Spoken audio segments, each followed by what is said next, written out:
بله مسله دا ده وما كان الله ليطلعكم على الغيب. عالم الغیب د الله ذات ده، نبی، ولی، بزرگ، بابا، د اولیاء و سردار محمد مصطفی هر یو نبی عالم الغیب نه ده. عالم الغیب صرف اور صرف د الله ذات ده. الله وی چې نبی د غیب خبره کوي، ځکه ورته نبی وی. نبی معنی ده غیب کی خبر دینے والا. نبأ خبر، نبی خبر ورکول والا. کم خبر؟ د غیب. چا ورکړی دی؟ الله. د دې نه علاوه بل څوک عالم الغیب نه دی، ځکه محمد پاک پاک پاک صلی الله علیه وسلم یهودیانو دعوت وکړو. نبی علیہ السلام یو نوړی وخوړه او دویمه نوړی خوړه، جبریل علیہ السلام ورته راغی. حضرت جبریل علیہ السلام ورته ووایي چې دا نوړی خو خوري، یهودیانو دعوت کړی خو دې کې زهر دی. هلته هغه صحابي نوړی خوړلی وی، هغه وفات شو، شهید شو. نبی علیہ السلام نوړی بند کړی. خبر راغی چې دې کې زهر دی. نبی علیہ السلام بچ شو، خو یو نوړی خوړلی وه که نه. نو چې یو نوړی د زهرو خوړلی وه او بل یې بنده کړه، نو نبی علیہ السلام چې کله وفات کېده، نو نبی علیہ السلام وفرمایل چې ما ته ډېر تکلیف دی، اته به یم ډېره خطرناکه وه، ټولو ته پته ده. الله اکبر. وی دا هغه یهودیانو هغه یو نوړی ما خوړلی وه، یهودیانو هغه دعوت کړی، یو نوړی مې خوړلی و، نه هغې کې زهر و، نو د هغې وجې دا اوس ما تکلیف دی. موږ وایو د نبي علیہ السلام دا وفات چې دی دا شهادت هم دی او دا قتل هم دی او دا موت هم دی او دا وفات هم دی. الله اکبر. نبی کریم صلی الله علیه وسلم چې دا نوړی خوړلی یو،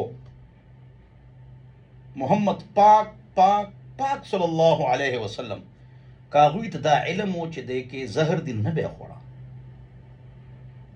خو پوه نه شو.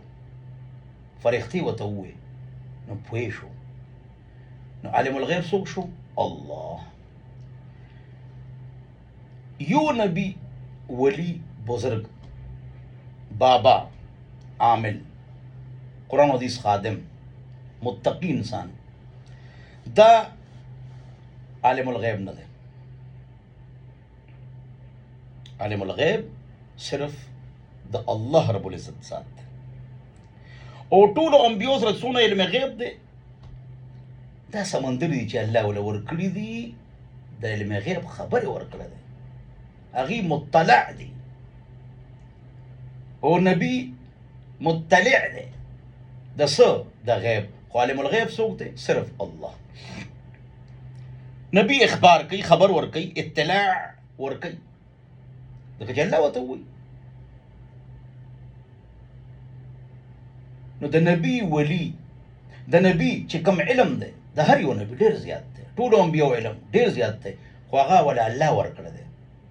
خو نبی ته پته ولګېده الله ورته ووایي، نو د الله په حق کې خدای علم غیب دی او الله په دې قادر دی او الله علام الغیوب دی او عالم الغیب دی، خو انسان نه دی.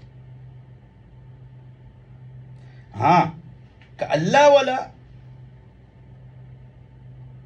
علم غیب اوخی او هغه مخکې اطلاع ورکي، خبر ورکي، زما محترمو، نام مخبر دی، مطلع دی.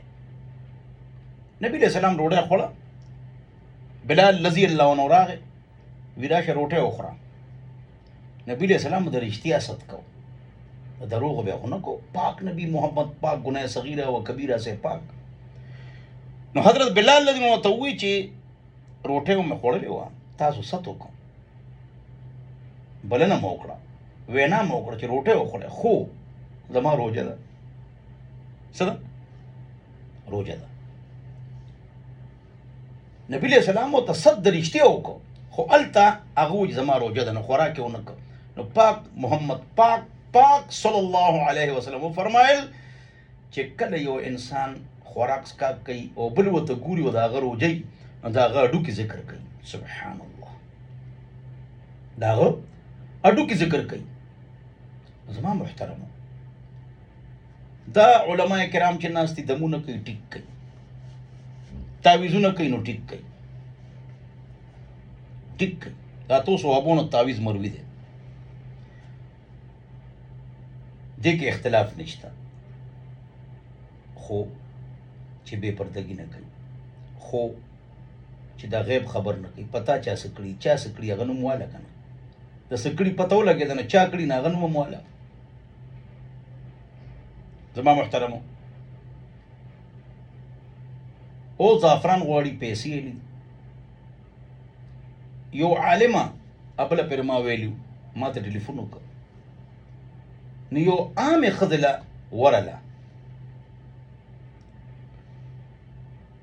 او تعویذ یې پې وکړو چې زما دا فلانې کار وشي، وظیفې ته یې واغېسته، نو غالبا 2000 روپۍ ته یې واغېستې، هم دلته دې علاقو کې. ما ورته تعویذ هغه تصویر راولېږه، نه هغه یې راولېږه، نو کتي باڼي یې پکې لیکلي، کتي باڼي، پښتو کې ته کتي باڼي وایي، شلغتي. نو ما ورته خدای دې پوهې که ته خو عالم یې، ته خو پوهېږې که نه؟ وی او وی الغریق یتشبث بالحشیش، چې یو کس غر کېږي که نه، نو بیا کبل هم راښکي چې بچ شمه، دا به ونیسمه، نو سیلاب به مې نه وړي، خو چېرته یې بچ کولی شي؟ کبل کمزور دی او اوبو کې دی، او دی خو د غټه تنه ده، نو بس هر ځای ته لاس اچي. نو غالبا 2000 روپۍ ته یې واغېستې، وظیفې خو ټیک ورکړه چې الله الله کوه، یا رزاق یا فتاح، دا هر څوک ورکوي، خو دا پیسې یې ترې واغېستې، دا به څونه کسانو نه اخلي. نه دې خاوند شته که نشته، هغه یې منې کوي ولې نه چې دا حرام کار دی. کتي باڼي خلغاتي ولیکي او بس تو راتو یې کي. زموږ کلي کې مې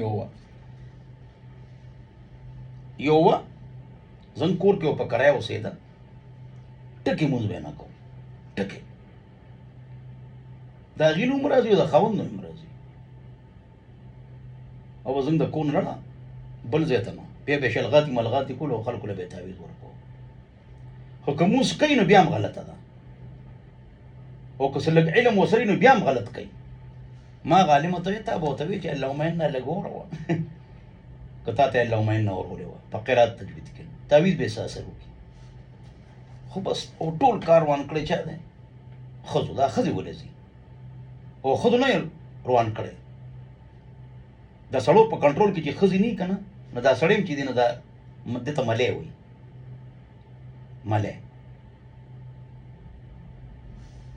د بغیرتۍ یخه ګلی ملی. بس دا ښځې روانې، کله به دوکانونو کې ګرځي، کله به مطلب مالونو کې ګرځي، کله به چوکونو کې ګرځي. یو کس دوکان کې ناست و، بل ورځ وي دا د چا ښځې دي؟ دوکاندار سره نه چې هرړې ګرځي بار، چې شی یې کړه نه خپله ښځه وه. دا خلک لاړ شي دفتر ته، سودا له، کارون له، دې ښځې بازارونو ته روانې شي، او دې ته خپله هم پته وي او مخالفت هم کوي چې دا غلط کار دی. کم واده کې چې سړو سره ناست دي او ښځې ښځو سره ناست دي او ډېر بهترین سیسټم او جنکو ویډیوګانې نه جوړېږي، نو وګوره چې دا سړی غیرتي دی، نر دی، غیرتي دی، ملی نه دی، تکړه دی، چې هر فسق و فجور پکې په شریکه ګډاګانې کوي، نو وایي چې سړی غریب خراب دی. په دې راته یو لطیفه رایاده شوه، زه یو لطیفه درته وکړم، ډېره موده وشوه لطیفه مې راته نه ده کړې، او زما لطیفه کې علمي سبقي